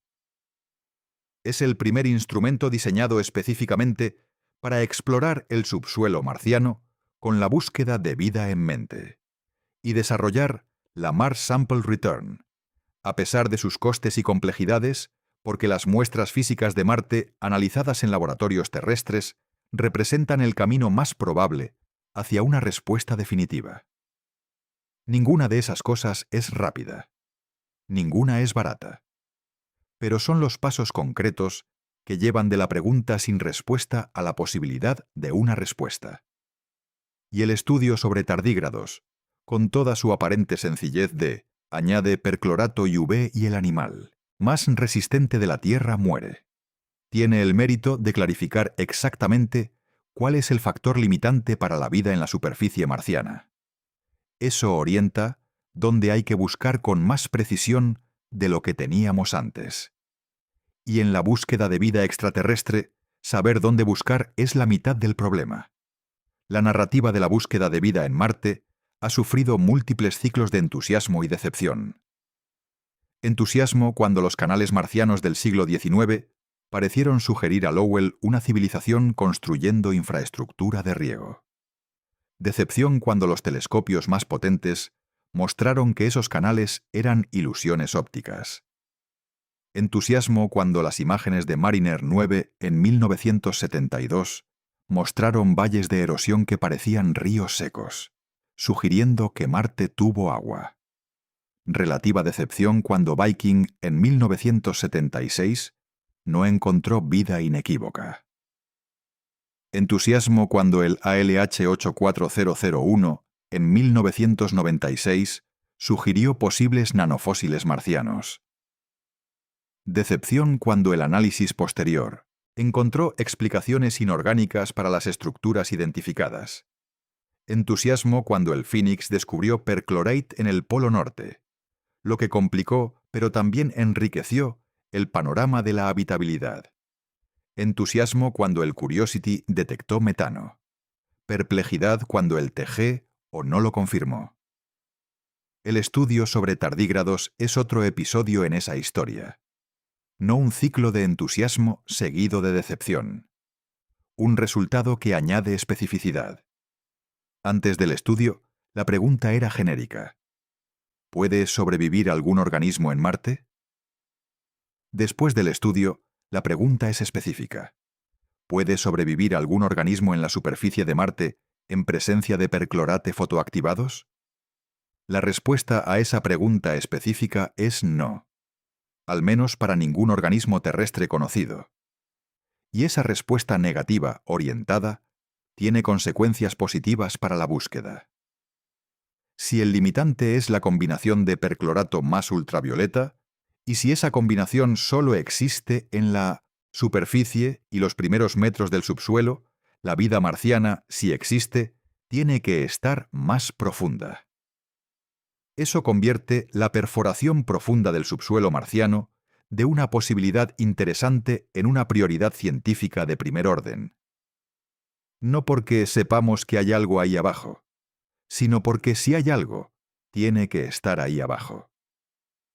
Y que los instrumentos que enviemos tengan que ser diseñados para explorar el subsuelo, con técnicas que no destruyan las moléculas orgánicas en presencia de perclorato, y con protocolos de protección planetaria que minimicen la contaminación de la muestra.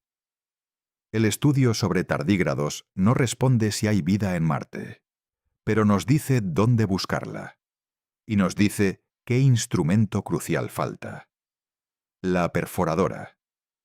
Hay algo que quiero que te lleves de este video que va más allá de los perchlorate y los tardígrados y la astrobiología. El suelo de Marte es letal. Mata al tardígrado, el ser vivo más resistente conocido, cuando se combina con la radiación ultravioleta marciana. Eso es un hecho que el experimento ha establecido con claridad. Y la primera reacción a ese hecho es la decepción. Si el tardígrado no puede, nada puede. Si nada puede en la superficie, Marte está muerto. Pero esa cadena de razonamiento tiene un error. El error es asumir que la vida tiene que estar en la superficie. La vida en la Tierra no está principalmente en la superficie. Está mayoritariamente en el subsuelo, en los océanos, en el interior de las rocas. La biomasa microbiana en el subsuelo de la Tierra, el conjunto de organismos que viven en los primeros kilómetros de la corteza terrestre, representa aproximadamente el 70% de toda la biomasa microbiana del planeta. La vida superficial es la visible, la que conocemos mejor, la que primero encontramos cuando buscamos. Pero no es la mayoría. Si la vida en la Tierra es mayoritariamente subsuperficial, la búsqueda de vida en Marte debería comenzar por donde la vida es más abundante, en la Tierra, el subsuelo. Y el hecho de que la superficie marciana sea tan letal que mata al tardígrado no es el argumento final contra la vida en Marte.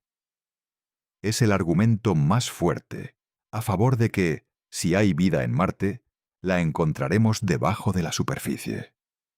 El suelo que mata es también el escudo que protege. El veneno es también la pared. Y debajo de esa pared puede haber algo que lleva 3.500 millones de años adaptándose a vivir en la oscuridad, en el frío moderado, en la química del perclorato y del azufre y del hierro, esperando agua que a veces llega cuando el hielo del subsuelo se derrite por variaciones estacionales o geotérmicas. No necesariamente, no probablemente, en el sentido de que tengamos razones positivas para creer que está ahí, pero posiblemente. Y la posibilidad en astrobiología tiene un peso diferente al que tiene en otros campos. Porque la pregunta de si hay vida fuera de la Tierra es la pregunta más transformadora que cualquier ciencia puede responder. Si hay vida en Marte, incluso microbiana, incluso simple, incluso si es el pariente lejano de un organismo que llegó de la Tierra en un meteorito hace 1000 millones de años, eso significa que la vida es más robusta, más dispersa, más inevitable en el universo de lo que cualquier modelo previo predecía. Significa que la biología es un proceso cósmico, no un accidente terrestre. Significa que la galaxia, con sus miles de millones de planetas, muchos de ellos con condiciones que en algún momento de su historia fueron comparables a las de Marte primitivo, podría estar llena de vida. Y si hay vida en Marte y no la hemos encontrado todavía, la razón puede ser simplemente que estamos buscando en el lugar equivocado. En la superficie, donde el tardígrado muere. En lugar de en el subsuelo, donde el suelo marciano hace lo que hace el mejor escudo: proteger lo que está debajo. El experimento que mató al tardígrado puede ser la brújula que nos lleva a encontrar lo que sobrevive. Para entender dónde podría estar escondida la vida en Marte, hay un lugar en la Tierra que los científicos han estudiado durante décadas como laboratorio para esa pregunta. El desierto de Atacama en Chile y Perú es el desierto más árido del mundo. No porque tenga temperaturas extremas. La temperatura media está entre 15 y 25 grados centígrados. Sino porque llueve casi nunca. En algunas partes del Atacama puede pasar una década o más entre lluvias. En las zonas hiperáridas del desierto, el suelo puede haber estado seco de manera continua durante periodos de decenas de miles de años. Eso tiene una consecuencia que los astrobiólogos han estudiado exhaustivamente. En las zonas más áridas del Atacama, la superficie del suelo tiene muy poca o ninguna vida microbiana detectable. Eso no es lo esperado. En los desiertos ordinarios, aunque el suelo superficial sea árido, hay vida microbiana en las primeras capas del suelo, resistente a la desecación. Pero en las zonas hiperáridas del Atacama, incluso esas comunidades subsuperficiales son extremadamente escasas o están ausentes. La razón que los investigadores han identificado son los perclorate.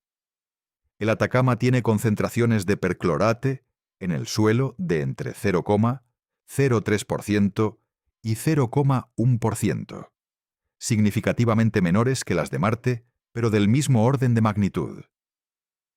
Y la combinación de radiación ultravioleta intensa y perclorate produce exactamente el mismo efecto que en Marte. El suelo superficial se vuelve tóxico para la vida microbiana. El Atacama es el análogo terrestre más cercano a la superficie marciana, en términos de química oxidante, combinada con alta radiación ultravioleta. Y en el Atacama, igual que en Marte, la vida se ha retirado a los refugios. Está en las rocas. En las capas translúcidas del interior de los cristales de cuarzo y yeso, donde la roca filtra la radiación ultravioleta, pero permite suficiente luz visible para la fotosíntesis. Está en las costras biológicas del suelo, que se forman en las zonas con algo más de humedad. Está en las cavidades en el interior de las rocas de halita, sal de roca, donde la humedad del aire de neblina costera puede condensarse y proveer el agua necesaria para una actividad metabólica mínima. Está en el subsuelo, a profundidades de decenas de centímetros a pocos metros, donde la radiación ultravioleta no llega y donde la humedad puede persistir por más tiempo. En todos esos refugios, la vida no es abundante. Es escasa, difícil de detectar, al límite de lo que las técnicas de biología molecular pueden identificar. Pero está ahí. Eso tiene consecuencias directas para la búsqueda de vida en Marte. Si en el Atacama, con condiciones más moderadas que las de Marte, pero con la misma química de perclorate más ultravioleta, la vida se refugia en las rocas translúcidas y en el subsuelo, la vida marciana haría lo mismo. El estudio que sometió a los tardígrados a condiciones de la superficie marciana no intentó simular esos refugios. Simuló la superficie desnuda, el suelo desprotegido, las condiciones que los perclorate fotoactivados crean en la capa más superficial del terreno. Pero si los tardígrados estuvieran en el interior de una roca translúcida, con la roca filtrando parte de la radiación ultravioleta, ¿seguirían muriendo? Esa es una pregunta que el experimento no respondió. Y es la pregunta correcta para la búsqueda de vida marciana. No si la vida puede sobrevivir en la superficie desnuda de Marte, sino si puede sobrevivir en los nichos protegidos de la superficie marciana, en el interior de las rocas, en el subsuelo a pocos metros, en las fisuras de los cráteres donde el suelo no ha sido directamente expuesto a la luz ultravioleta. Esos nichos existen en Marte. Las imágenes de los rovers muestran rocas con cavidades, con superficies protegidas del sol, con ángulos de inclinación que generan sombras prolongadas. Y en esos nichos, la dosis de radiación ultravioleta puede ser significativamente menor que en la superficie desnuda. El Atacama nos dice que incluso pequeñas reducciones en la radiación ultravioleta pueden ser la diferencia entre habitabilidad y esterilidad. El agua es el requisito más fundamental para la vida tal como la conocemos, no solo como solvente para las reacciones bioquímicas, como regulador de temperatura, como transportador de nutrientes, como medio en el que las moléculas pueden difundirse y reaccionar. Ningún organismo terrestre puede mantenerse activo sin agua líquida. En estado de latencia, los tardígrados y otros extremófilos pueden sobrevivir la desecación casi total. Pero para crecer, para reproducirse, para metabolizar, necesitan agua. ¿Tiene Marte agua? La respuesta es sí. Marte tiene agua en abundancia. Lo que tiene más limitado es el agua en estado líquido. Los casquetes polares de Marte contienen agua en forma de hielo. El casquete norte es principalmente hielo de agua, con una capa estacional de hielo de dióxido de carbono encima. El casquete sur contiene hielo de dióxido de carbono y agua. El volumen de agua en los casquetes polares es enorme. Si todo ese hielo se derritiera, cubriría la superficie de Marte con una capa de agua de entre 20 y 35 metros de profundidad. Eso no va a ocurrir en ningún futuro previsible. Las temperaturas marcianas son demasiado bajas para que los casquetes polares se derritan completamente. Pero hay más agua en el permafrost marciano, el hielo mezclado con el regolito en las latitudes medias y altas. Las observaciones del instrumento MARSIS, el radar de penetración subsuperficial de la Mars Express, y del SHARAD, el radar de la Mars Reconnaissance Orbiter, muestran reflexiones consistentes con hielo de agua hasta decenas de metros de profundidad en muchas regiones de Marte. Y hay el lago de posible agua líquida bajo el Polo Sur detectado por la Mars Express en 2018. Esa detección es todavía objeto de debate. El origen de la señal de radar podría ser agua líquida hipersalina, posiblemente una salmuera de perclorato de magnesio a temperatura de menos 70 grados centígrados o menor. Pero algunos análisis sugieren que la señal también es consistente con arcillas húmedas o con hielo de agua parcialmente fundido. La resolución de ese debate requiere más datos, idealmente desde una perforadora que alcance la zona señalada por el radar. Hay también evidencia de agua en la atmósfera marciana. La Mars Express y el TGO Han detectado vapor de agua en la atmósfera de Marte en concentraciones que varían estacionalmente. El vapor de agua en la atmósfera marciana puede condensarse en nieblas matutinas y en depósitos de escarcha nocturna en las zonas más frías de la superficie. En el Expedición Phoenix, el brazo robótico de la nave excavó el suelo del Polo Norte y encontró gotas blancas en el suelo excavado que desaparecieron con el tiempo. La interpretación más probable es que eran agua líquida que se evaporó una vez, expuesta a la atmósfera de baja presión de Marte. Posiblemente agua salina que puede existir en estado líquido a temperaturas más bajas que el agua pura. Si hay agua líquida en el subsuelo de Marte, aunque sea en pequeñas cantidades y por períodos cortos, esa agua es el recurso más crítico para cualquier vida subsuperficial. Los metanógenos de la Tierra pueden sobrevivir con cantidades de agua extraordinariamente pequeñas. Las bacterias del subsuelo profundo de la Tierra, que viven en el fluido de los poros de la roca, funcionan con el agua que está atrapada entre los granos de mineral en concentraciones de partes por mil.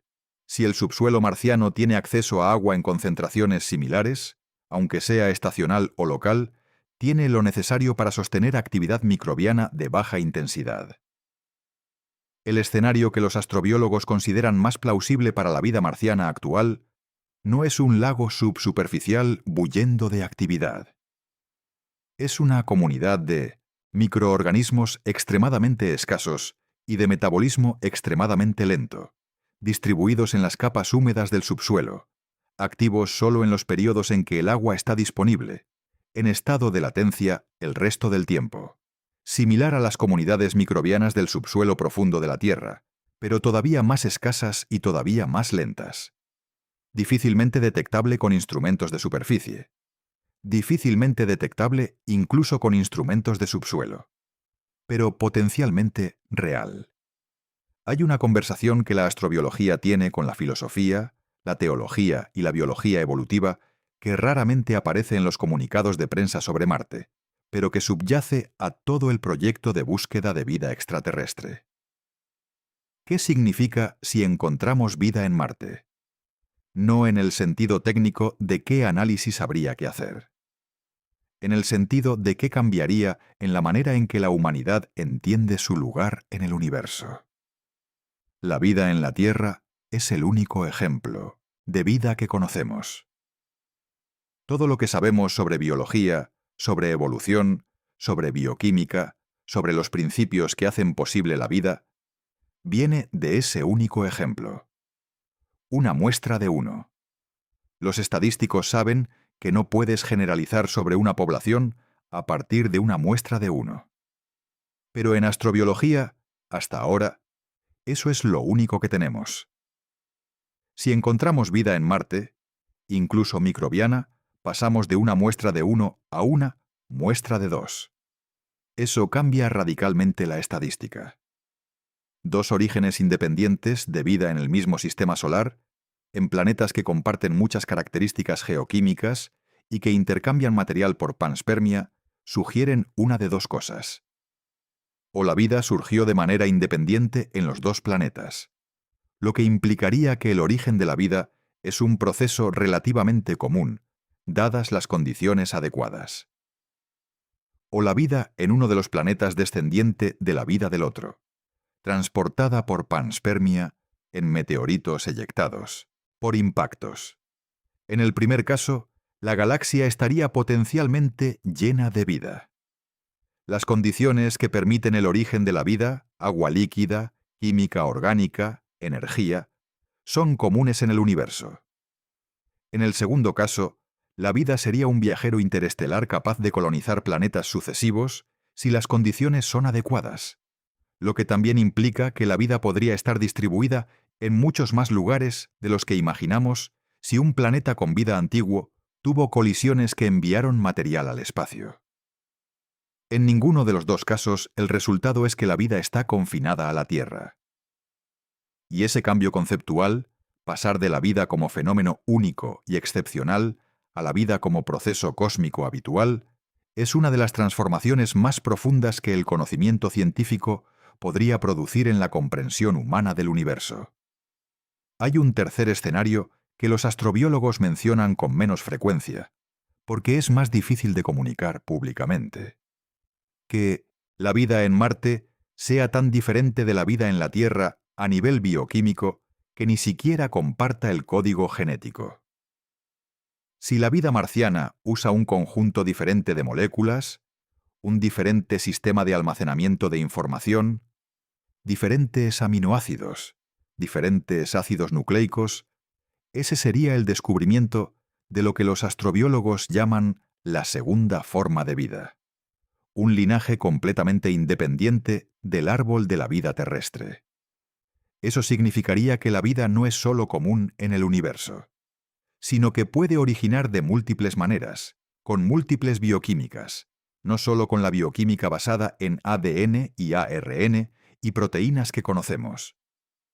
Ese descubrimiento haría obsoleta una porción importante de la biología teórica terrestre, porque demostraría que la biología terrestre es sólo uno de los posibles conjuntos de soluciones al problema de cómo organizar la materia viva. Y abriría la pregunta de qué otros tipos de vida son posibles, con qué otros tipos de moléculas, en qué otros tipos de solventes, en qué otros rangos de temperatura y presión. Esa es la razón por la que la búsqueda de vida en Marte es tan importante, aunque Marte sea un planeta pequeño y frío en el borde del sistema solar habitable. No porque Marte en sí mismo sea el lugar más emocionante del universo para buscar vida, sino porque es el lugar más cercano y más accesible donde la física y la geología permiten que la vida haya existido o exista. Y porque la respuesta que encuentre, cualquiera que sea, cambiará la biología, la cosmología y la filosofía, de manera que ninguna otra respuesta en la ciencia podría igualar. El tardígrado no ha llegado a Marte solo de manera hipotética. Ha estado en el espacio. En varios experimentos realizados en la Estación Espacial Internacional, los tardígrados han sido expuestos al entorno del espacio exterior de manera directa o a condiciones simuladas del espacio. El experimento TARDIS, TARDIS porque los MIN. Científicos tienden a nombrar sus experimentos con siglas ingeniosas cuando pueden. Expuso tardígrados al vacío del espacio exterior de la Estación Espacial Internacional durante 10 días. Los tardígrados fueron expuestos tanto a la radiación del espacio, que incluye rayos cósmicos y radiación ultravioleta solar sin filtrar, como al vacío. Algunos de los tardígrados sobrevivieron. No todos. Los que estaban directamente expuestos a la radiación ultravioleta solar de mayor intensidad tuvieron tasas de supervivencia más bajas que los que estaban parcialmente protegidos por filtros. Pero una fracción significativa de los tardígrados en estado de criptobiosis sobrevivió los 10 días de exposición al espacio. Ese resultado fue el que alimentó el entusiasmo por la posibilidad de que los tardígrados pudieran sobrevivir el viaje de la Tierra a Marte en el interior de un meteorito. Si pueden sobrevivir el vacío y la radiación del espacio exterior, durante 10 días en un experimento controlado. La pregunta es si pueden sobrevivir meses de tránsito interestelar en el interior de una roca que los protege de la radiación más intensa. El tránsito de la Tierra a Marte en una roca eyectada por un impacto puede tardar desde pocos meses hasta varios millones de años, dependiendo de la trayectoria orbital. Los tránsitos cortos son posibles cuando la alineación planetaria es favorable. Los tránsitos de pocos meses serían compatibles con la supervivencia de tardígrados en criptobiosis, basándose en los experimentos de supervivencia en el espacio. Los tránsitos de años son más cuestionables. Los experimentos de supervivencia a largo plazo en el espacio no han demostrado supervivencia de tardígrados durante períodos de años en condiciones de exposición directa a la radiación. Pero en el interior de una roca, donde la roca atenúa significativamente la radiación, los tránsitos de años podrían ser compatibles con la supervivencia. Los tránsitos de millones de años son incompatibles con la supervivencia de organismos individuales en ningún estado de latencia conocido. La latencia extrema tiene límites. Los cristales de sal con bacterias viables tienen edades de hasta varios cientos de millones de años en los casos más extremos reportados. Aunque esos reportes son objeto de debate sobre si realmente hay organismos vivos o solo moléculas biológicas preservadas. En cualquier caso, la transferencia de tardígrados de la Tierra a Marte en meteoritos es más plausible en los tránsitos cortos, que son posibles pero no los más comunes. Lo que sí es cierto es que el experimento del espacio demostró que los tardígrados son candidatos plausibles para la panspermia entre planetas próximos como la Tierra y Marte. No certeza de que haya ocurrido. Plausibilidad de que podría haber ocurrido. Y esa plausibilidad es suficiente para que la pregunta de si hay organismos terrestres en Marte, además de la pregunta de si hay vida marciana nativa, sea una pregunta científica legítima, y no una especulación. Hay algo que quiero que pienses antes de terminar. Hay 10 elevado a 30 tardígrados en la Tierra. Un 1 seguido de 30 ceros. Es un número tan grande que no tiene comparación directa con ninguna experiencia humana. Son más que el número de estrellas en el universo observable. Son uno de los animales más abundantes de la Tierra. Viven en los musgos del techo de tu casa, en el suelo del parque más cercano, en los sedimentos del lago o el río más próximo, en el musgo del árbol, en la calle donde vives. En este momento hay tardígrados a pocos metros de ti. No los ves porque son microscópicos, pero llevan en la Tierra desde el Cámbrico, hace 530 millones de años. Han sobrevivido 5 extinciones masivas. Han sobrevivido el meteorito que mató a los dinosaurios. Y ahora resulta que no pueden sobrevivir el suelo de Marte. Ese resultado, que el animal más resistente de la Tierra falla frente a la química marciana, tiene algo que es casi filosófico. Dice que la resistencia evolutiva tiene contexto. El tardígrado es extraordinariamente resistente a las condiciones que la Tierra ha producido a lo largo de su historia. La congelación, la desecación, la radiación ionizante, las oscilaciones de presión, el vacío del espacio. Todo eso lo ha experimentado la biosfera terrestre en algún momento de su historia, y el tardígrado evolucionó para sobrevivir todo eso. Pero los percloreite fotoactivados de la superficie marciana no son una condición que la biosfera terrestre haya experimentado.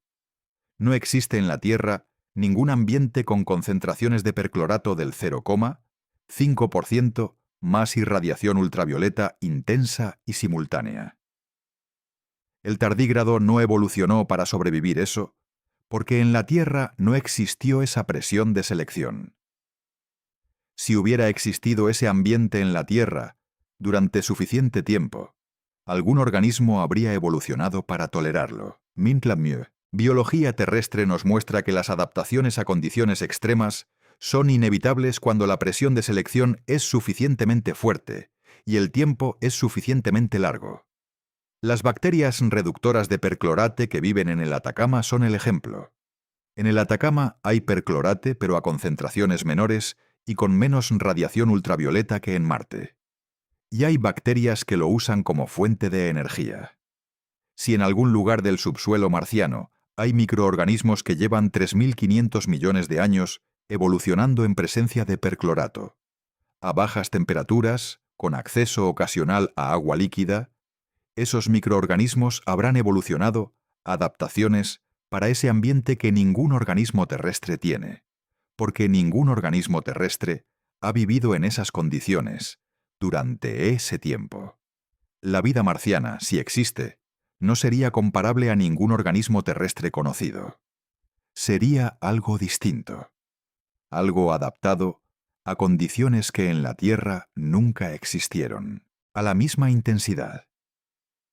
Y eso hace que la búsqueda de vida en Marte no sea solo la búsqueda de algo familiar en un lugar lejano. Podría ser la búsqueda de algo genuinamente nuevo, de una expresión de la bioquímica que nunca había tenido la oportunidad de evolucionar en nuestro planeta. eso cambia la pregunta. No solo ¿hay vida en Marte?, sino ¿qué puede enseñarnos la vida marciana sobre lo que la vida puede ser más allá de lo que la Tierra nos ha mostrado? Hay una última cosa que merece ser dicha sobre el resultado del experimento con tardígrados. El experimento no es sobre los tardígrados. Es sobre la especificidad de la toxicidad marciana. Durante décadas, la discusión sobre la habitabilidad de Marte se centró en los factores obvios: el frío, la presión baja, la radiación. Esos factores son inhóspitos pero no únicos.